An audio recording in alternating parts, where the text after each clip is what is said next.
Hello, and welcome to the second lecture in this endocrine series, when we're going to be talking about thyroid and calcium disorders. I'm Colin Dyan, Professor of Clinical Diabetes and Metabolism at Cardiff University School of Medicine.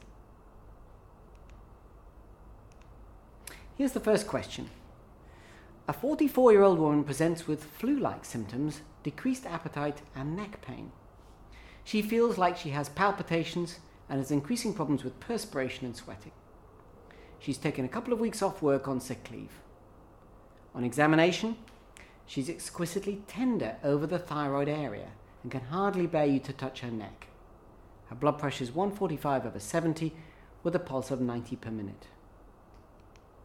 So here are her investigations. I'll give you a minute just to look at these.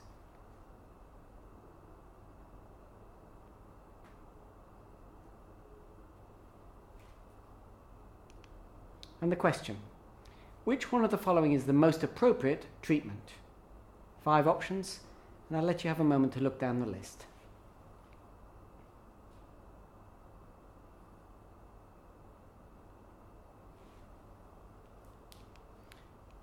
So the best answer here is propranolol. Let's go back to the case and see how we got to that answer. So is a lady with flu-like symptoms and neck pain. But she also has symptoms consistent with perhaps thyrotoxicosis, with palpitations, increased perspiration and sweating. And on examination, she's exquisitely tender over the thyroid area. Notice she's taken a couple of weeks off work, but not many months off work, so it's a relatively short history. And she does have a tachycardia on examination. When we looked at the investigations, we noticed that her TSH is low, though not very low. So let's look at the list of possible treatments.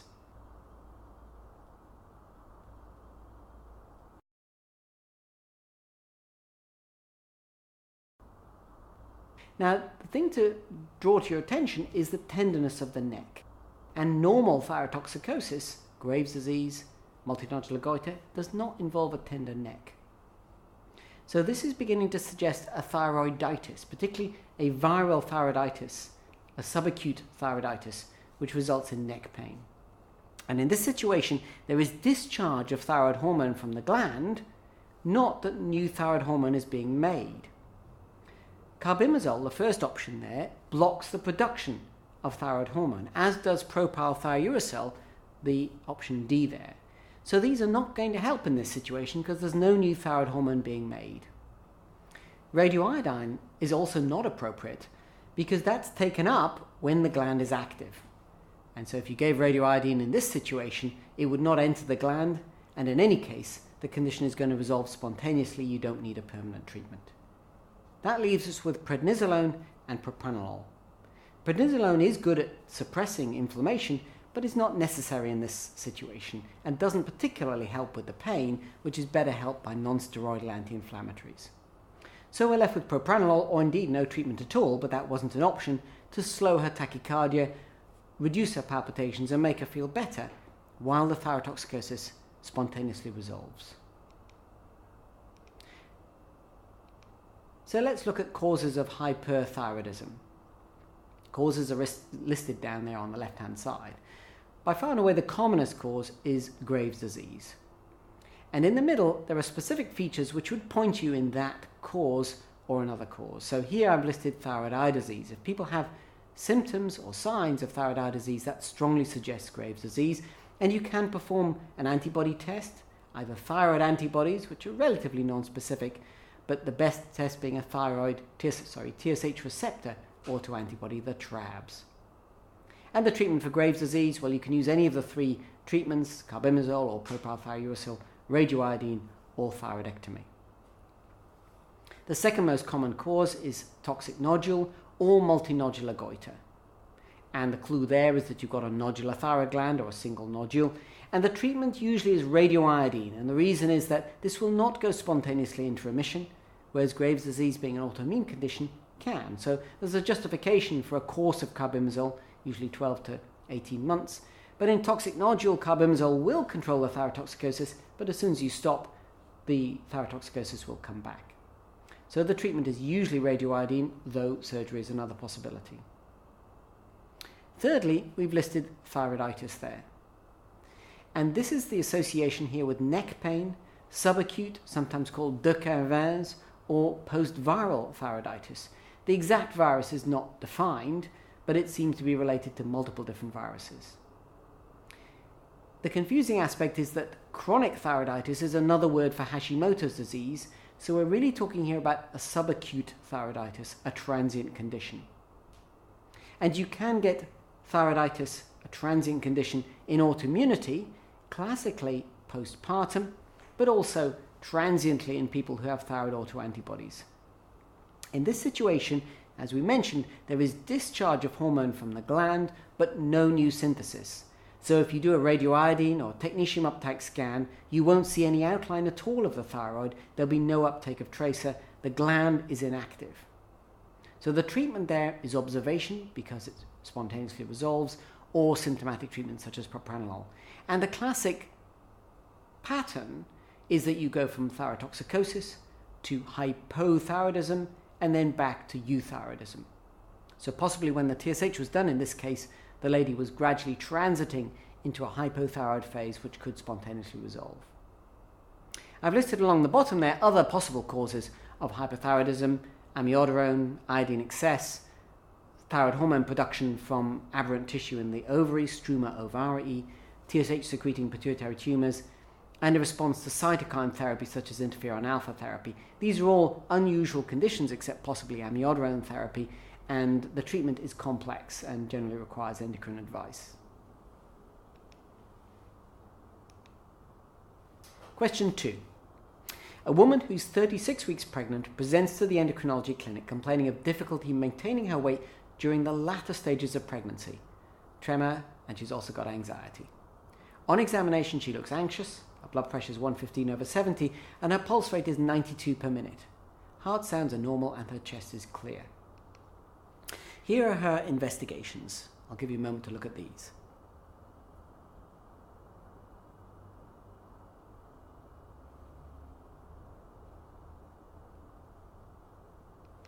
And the question: which one of the following is the most appropriate therapy for her? 5 options. I'll leave you to make your choice.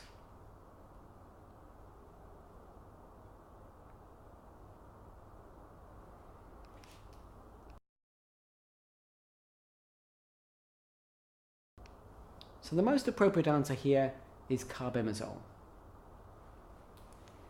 We're dealing here with thyrotoxicosis in pregnancy. So we have a lady who's in the later stages of pregnancy, and she's got symptoms consistent with thyrotoxicosis. When we look at her investigations, they're also consistent with relatively mild thyrotoxicosis. She's got a completely suppressed TSH and a free T4. They haven't given you the reference range there, but typically it's up to about 23 or 25. So what about the treatment here? Well, let's look at our options. Radioiodine, well, that's contraindicated in pregnancy because it's going to cross to the fetus and ablate the fetus's thyroid. It's actually not such a disaster because that could be picked up after pregnancy and treated with thyroid hormone, but it's certainly not good for the fetus or the child in the long term. What about thyroidectomy? That's an option, but late in pregnancy, it's not good to have an anesthetic if we don't need to, and it could upset the pregnancy. So we usually reserve that for the middle trimester of pregnancy if it's the only option really at that point. Propranolol, well, yes, but maybe we feel she ought to be treated because this could become a more severe form of thyrotoxicosis. And if we're going to treat it, we're left with the 2 options of carbimazole, option B, and carbimazole and levothyroxine, sometimes called block and replace. Well, the point here is that we don't use block and replace in pregnancy. And the reason for that is that the carbimazole crosses, but the levothyroxine doesn't cross to the baby. As a result, you'll end up with a euthyroid mother, but a hypothyroid baby, because they won't be getting the levothyroxine as part of the block and replace regime. So we only use thionamides, and we use the minimal dose. And by that means we can get the normal thyroid levels for the mother, resulting in hopefully euthyroidism for the baby as well. So either carbimazole or sometimes propyl thiouracil, but that's not on the list here. I think if it was, you might choose that as an alternative option. Thought it would be helpful to look at a few points about thyroid disease in pregnancy, because this quite often comes up in the exam. So firstly, in the first trimester, there are very high levels of HCG, and this can actually cross-react with TSH. They share the same alpha subunit, have a different beta subunit, but at the very high levels at this stage in pregnancy, you can get a mild hyperthyroidism by cross-reaction at the TSH receptor. Not usually of great significance, but causes confusion, particularly in hyperemesis gravidarum, where there's extra high levels of HCG, and you can see abnormal thyroid function, which will resolve as they get into the second trimester. The confusion is whether they've actually got an early Graves' disease and they're going to progress to true hyperthyroidism, and you couldn't tell except if you did thyroid receptor antibodies. Subclinical hypothyroidism, which is very common amongst women, probably 2 to 4% of women entering pregnancy, and often we wouldn't treat that outside of pregnancy, but in pregnancy it should be treated. And the reason for that is there seems to be an adverse obstetric outcome and also neonatal outcome in terms of the neurological outcome for the baby. So the general view is that subclinical hypothyroidism, however mild, should be treated in people planning pregnancy and during pregnancy. Radioiodine, as we've seen, is contraindicated, and propranolol is also not good when you come to considering labour. And we've seen that block and replace therapy is also contraindicated in pregnancy. In Graves' disease, you may well be aware that there's a low risk of the stimulatory antibodies crossing to the fetus. And the result is antibodies that will be within the fetal and neonatal circulation for around 6 weeks until the antibodies are metabolized. And that results in a neonatal thyrotoxicosis, so a transient thyrotoxicosis. However, most of the stimulatory antibodies don't cross to the child, to the neonate, and so the risk is relatively low, lower than most people expect.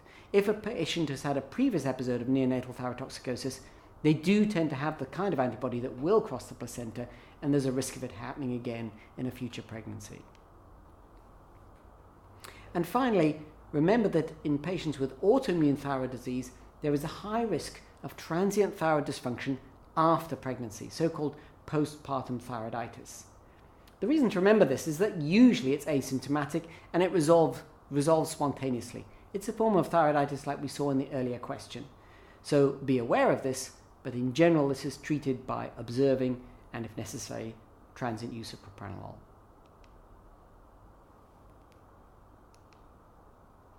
Question 3. A 38-year-old South Asian man is referred to the outpatient clinic. He's currently undergoing treatment for tuberculosis, which is known to involve the renal tracts in his case. The only other past history of note is hypertension, for which he takes ramipril 10 milligrams daily. The infectious diseases doctor has referred him to you because of some abnormal blood test results, and here they are.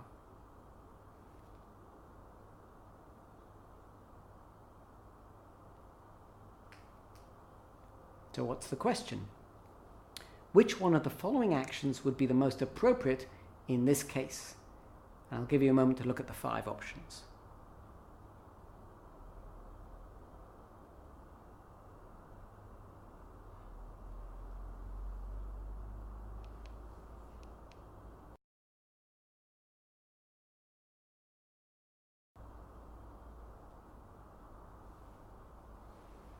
Well, the preferred option here is C, arrange a short synacthin test. Let's go back to the case. So, this is a young man with tuberculosis.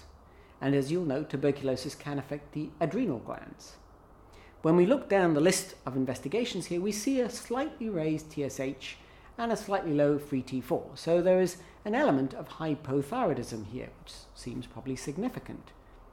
But hypothyroidism doesn't cause a raised potassium, 5.9. Sodium is on the low side as well. And we're given a clue to the adrenal glands with adrenal calcification. So we need to think about adrenal involvement with the tuberculosis as well as the thyroid hormone deficiency.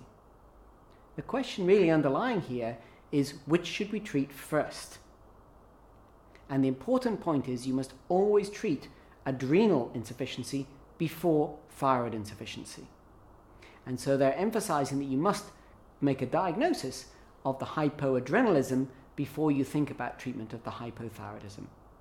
So when we come to the list of possible options, we've got commence thyroxine. No, we haven't diagnosed his adrenal disease yet. We need to look into that.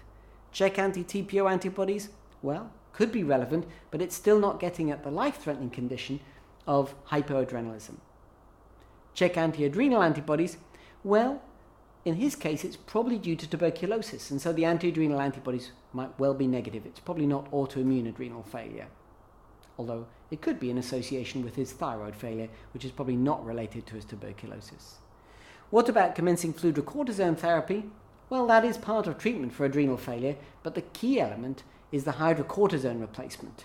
So certainly in this situation, if you were going to give anything, you would give glucocorticoids or hydrocortisone. So the best option is to quickly arrange a short synactin test. If you were concerned about him medically, you could give him, for example, dexamethasone, which wouldn't interfere with the short synactin test, or you could give him hydrocortisone and later on withhold it one morning for a short synactin test. But the short synactin test only takes 30 to 60 minutes. You could get that done and then start therapy if you were concerned about his clinical condition. So the point here is a beware point. Mildly raised TSH and disproportionately unwell or tanned individuals. So subclinical hypothyroidism is very common. But if you see an individual who everyone says is looking very well, that's often because they're looking tanned, like they've been away on a cruise, for example. And indeed, the pigmentation of Addisonian adrenal failure is increased by sun exposure. But of course, they have pigmentation in non-sun exposed areas as well. Now, a mildly raised TSH is usually not enough to make people feel particularly unwell. So the clue is here to exclude hypoadrenalism. And this is particularly a concern for two additional reasons. Firstly, in patients with autoimmune thyroid disease, they may well have autoimmune adrenal disease. Not in this case, it's probably due to tuberculosis because of the calcification of the adrenal glands, but the two are associated. But to make matters worse, hypoadrenalism on its own results in an isolated raised TSH. Again, not very high, 7, 8, 9, without a low free T4. But again, if you were to look at the thyroid function on its own, perhaps done because the patient felt unwell, you might be tempted to treat them with thyroxine first. And that could be catastrophic. Because what happens then is you increase the metabolism of the last part of glucocorticoid that the adrenals can make. And that results in an adrenal crisis, which is potentially life-threatening. So the point here is always treat hypoadrenalism before hypothyroidism. In pituitary failure, that also applies. Cortisol before thyroxine. So look out for any signs of hypoadrenalism before you begin thyroxine replacement. Question 4. A 34-year-old man is referred to the endocrine clinic after his sister has a bilateral adrenalectomy. He's relatively well, but he's currently being managed by his GP for hypertension. On examination, he looks well. His blood pressure is elevated, though, at 155/90, but physical examination is otherwise unremarkable. Here are his investigations.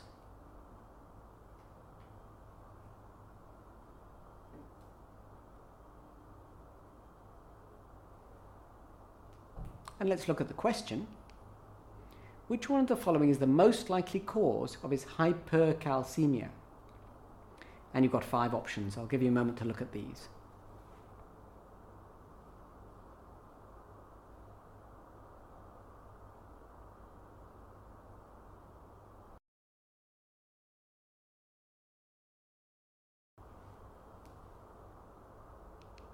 So the most likely cause of his hypercalcemia is in fact parathyroid hyperplasia. How did we get to that? Let's go back, as usual, to the history.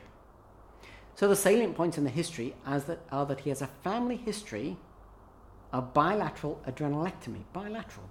That's unusual. That's all we know, except for the fact that he himself is hypertensive.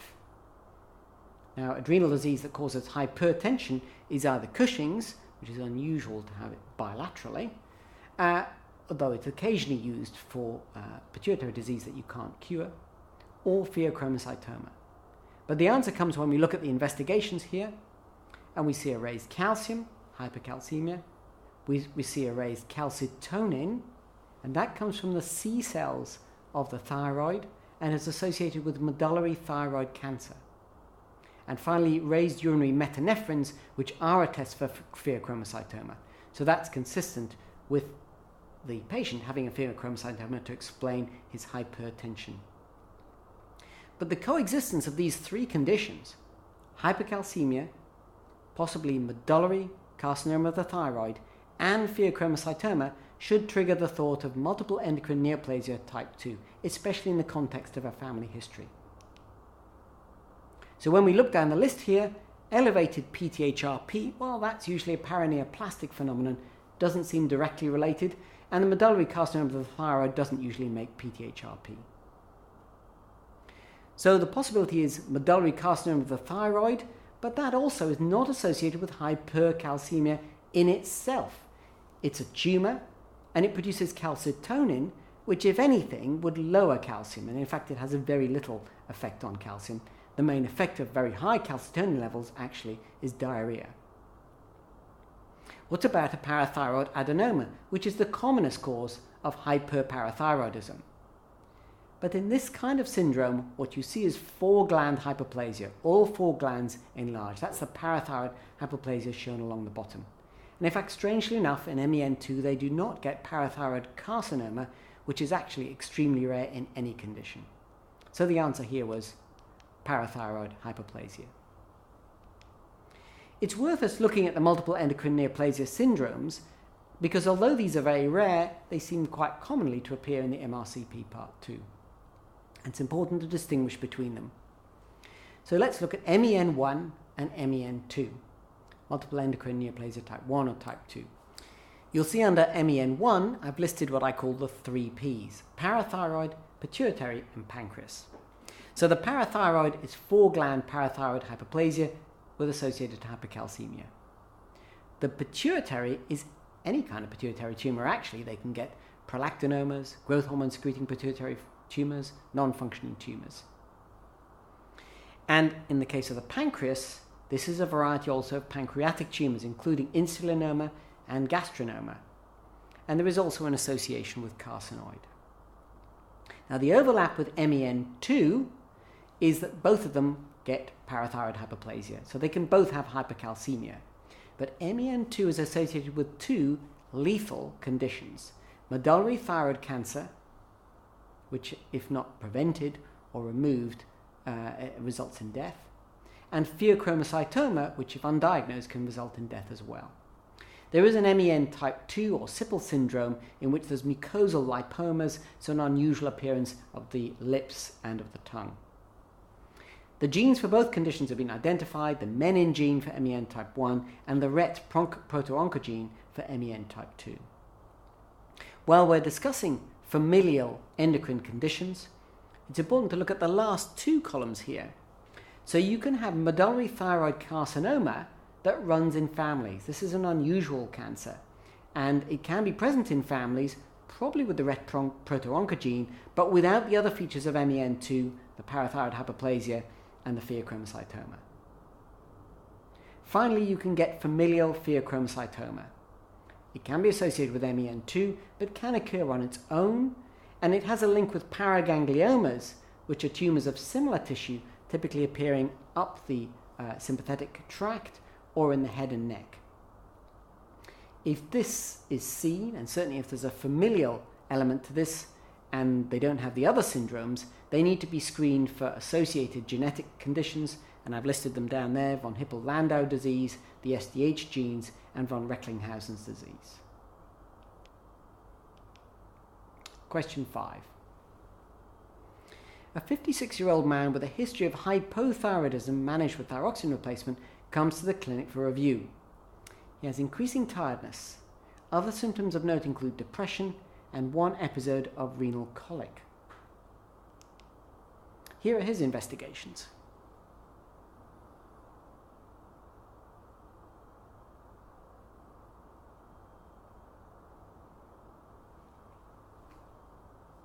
And on to the question. Which of the following is the most appropriate therapy for this man? And here are the 5 options.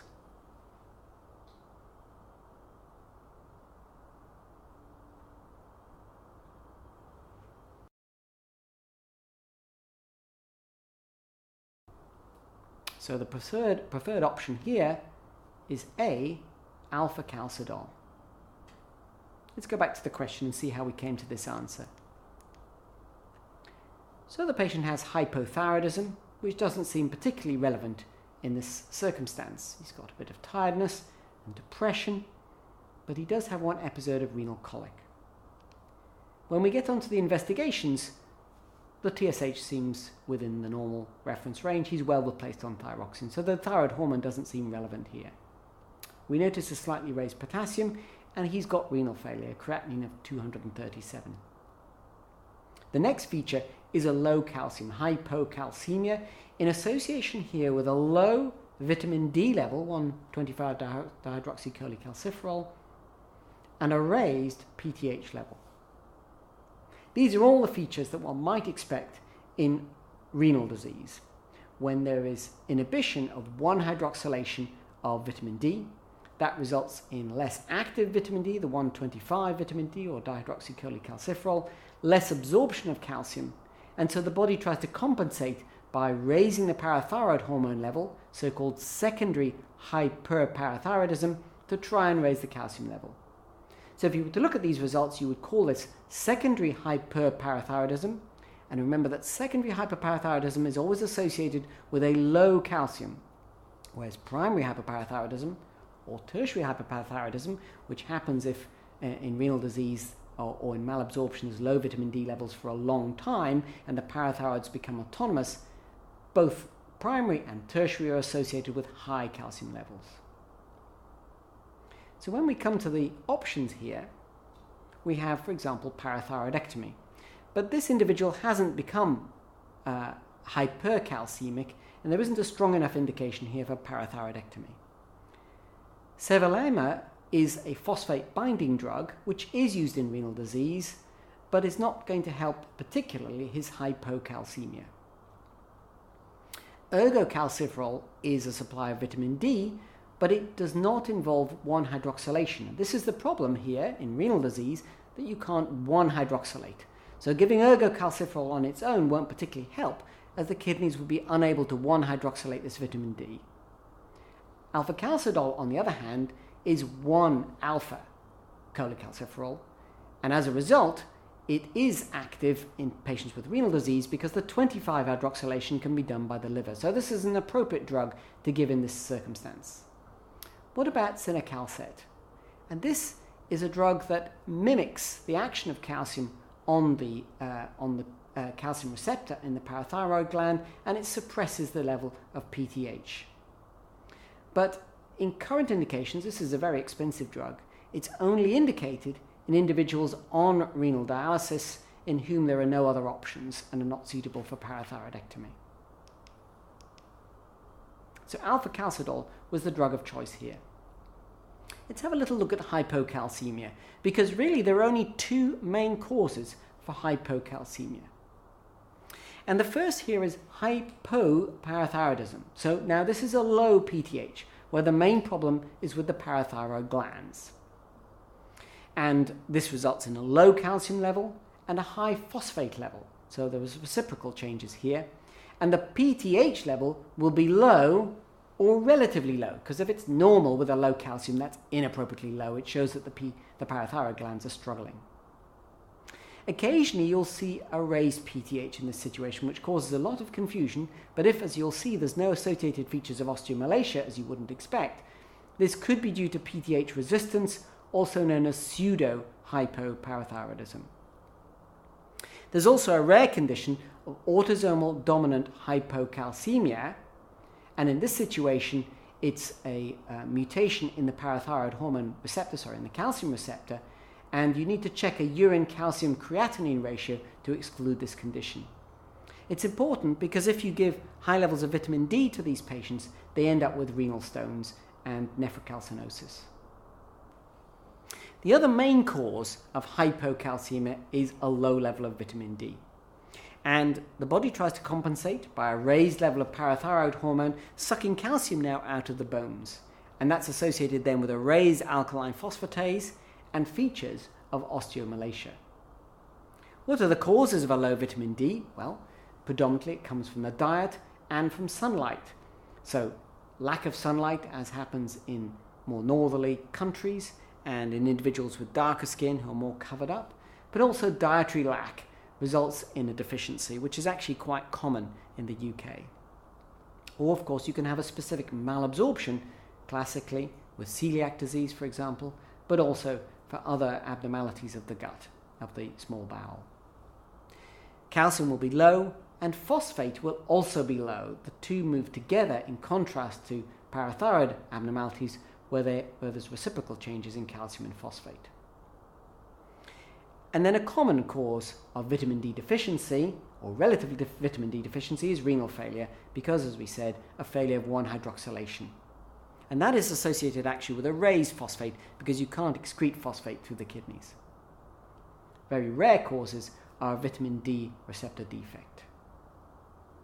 And if you ever have a case where there's features of osteomalacia, typical bone features of osteomalacia, but actually the calcium level is normal, it's important to look at the phosphate because hypophosphatemia can result in a failure of bone to mineralize properly, so you end up with osteomalacia or rickets. But in fact the problem is phosphate loss through the kidney. What about treatment of hypocalcaemia? Well, the one thing we can't give really is parathyroid hormone. So in fact vitamin D is the treatment for both conditions, both hypoparathyroidism and vitamin D deficiency. So we give vitamin D, emphasizing that in renal disease we have to 1-hydroxylate the vitamin D for it to be effective. Phosphate binders are used to avoid ectopic calcification from high phosphate levels in renal disease. And we mentioned cinacalcet, emphasizing this is a treatment for tertiary hyperparathyroidism. So when you've had a drive to the parathyroid glands for a long time, they've now become autonomous and the calcium level has now gone up. It's a treatment for that situation, but it's not appropriate for individuals who are suitable for parathyroidectomy and for individuals who are not yet on dialysis. At least that's the nice guidance for cinacalcet because it's a very expensive drug. Let's go on to question 6. A 34-year-old gentleman presents with diplopia. He has diplopia maximal on looking left and looking down. And then on examining his eyes, he has mild bilateral proptosis, although the eyes look normal when he's looking straight ahead. There's decreased movement in the left eye looking down and also to the left. However, all the other eye movements on examination appear normal. His pupils are equal and have normal direct and consensual light reflexes.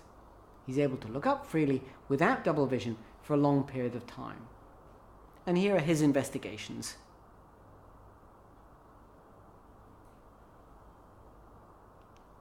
Here's the question.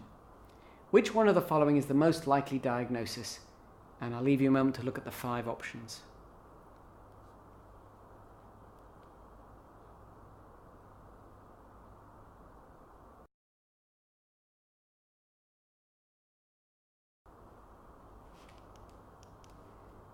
So the preferred option here is Graves' eye disease. How did we come to that? Let's go back to the question. So the patient presents with double vision, with diplopia. And this could be due to an oculomotor palsy. However, the abnormalities that you see on the eye movements are not classic of any particular oculomotor palsy. In addition, there is bilateral proptosis. Really, that's the key. There are very few conditions, indeed, probably only one that causes bilateral proptosis, and that's Graves' eye disease. When we look further down, though, it's slightly disconcerting that his thyroid function appears to be normal. Can that happen? And the trick here is that yes, you can have euthyroid Graves' eye disease. If we go back to the question list, we see 2 possible motor palsies, the left abducens, 6th nerve, left oculomotor, 3rd nerve, and neither of these completely fit the picture. There's also a left 4th nerve palsy along the bottom which also doesn't fit. And none of those 3 would be associated with proptosis. What about myasthenia gravis? Again, that's not associated with proptosis, and we're told specifically that he can look up for a long time without ptosis. So that leaves us with Graves' eye disease, and you have to have the confidence to go for that option even though the thyroid function is normal. Now, there are lots of unusual features of thyroid eye disease, making it a good topic for MRCP Part 2 questions. So, thyroid eye disease has lots of different names, often called Graves' ophthalmopathy or even Graves' orbitopathy, as it involves the fat as well as the eye muscles. So it's associated with Graves' disease, but the patients can actually be euthyroid or even hypothyroid and still have thyroid eye disease. And it can occur before they become thyrotoxic, if they're going to get true Graves' disease, or afterwards. So it sometimes happens even a year or more after treatment for the Graves' disease. It's linked to Graves' disease, but not so tightly linked to the endocrine abnormality. There are 4 key features. What's important is that all of these can occur separately. So there's soft tissue swelling, which this individual did not seem to have, red eyes, and periorbital edema. There's proptosis, but there's also diplopia. And in fact, many individuals who have diplopia have relatively little proptosis, possibly because the eyes can't be pushed forward and there's increased pressure within the orbit. And that can lead to the last complication, optic nerve compression, which is relatively rare. It's unusual that thyroid eye disease will affect vision. But if an individual refers to reduced vision or reduced color vision, particularly desaturation in the red colors, so unable to see red roses as freshly as they might normally see them, that would suggest they've got early optic nerve compression. Again, quite often that happens without proptosis, because the eye can't be pushed forward even though the swelling of the eye muscles and of the fat behind the eye. And often the diagnosis is delayed because people feel it can't be Graves' eye disease if there isn't proptosis. That's not the case. Each one of these 4 manifestations can occur independently. And what's also unusual is it can be asymmetrical, which is surprising considering it's a disease probably driven by antibodies to the TSH receptor, which will be systemic. This causes a lot of confusion because in 15% of cases it can in fact be unilateral, and in that situation people worry about orbital tumors. But we mentioned that there are a few other conditions which would cause bilateral proptosis. How do you confirm the diagnosis? Well, you can do a CT or MRI to show multiple swollen muscles. Other diseases that affect the eye movements, certainly ocular motor palsies, or myasthenia gravis, which would affect the eye movements, or Steele-Richardson-Oswelski syndrome, none of those would cause swelling of the eye muscles.